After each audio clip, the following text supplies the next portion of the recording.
Tak sa im to podarilo pred voľbami. Námestníkom SIS sa stal Pavol Gašpar. Má tento gauner vôbec bezpečnostnú previerku? Ak nemá, nejedná sa o trestný čin.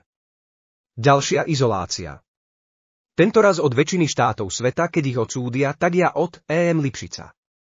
To ti garantujem, mu od EM Hlavu povedal na schôdzke obžalovaných Ficov nový faktický šéf Slovenskej informačnej služby. Je verejným tajomstvom, že s touto vládou nechce mať dočinenia žiadny skutočný profesionál. Nikto príčetný si s nimi nechce špiniť ruky a riskovať, že sa do niečoho namočí.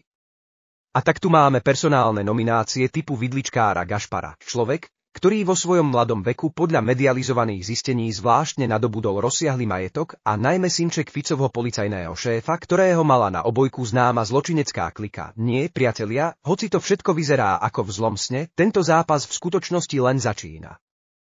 Myslia si, že jednou rýchlou ničivou jazdou paralyzujú občiansky odpor a úplne sa zmocnia našej vlasti a my im to nedovolíme. Skôr či neskôr veľmi škaredo narazia, Fico z nás spraví guberniu, ale asi si to zaslúžime, keď sa nevieme tomuto zlu postaviť. Opozícia by mala trvať na tom, aby boli voľby pod dohľadom medzinárodných inštitúcií, lebo toto všetko nasvedčuje, že sa tu bude manipulovať.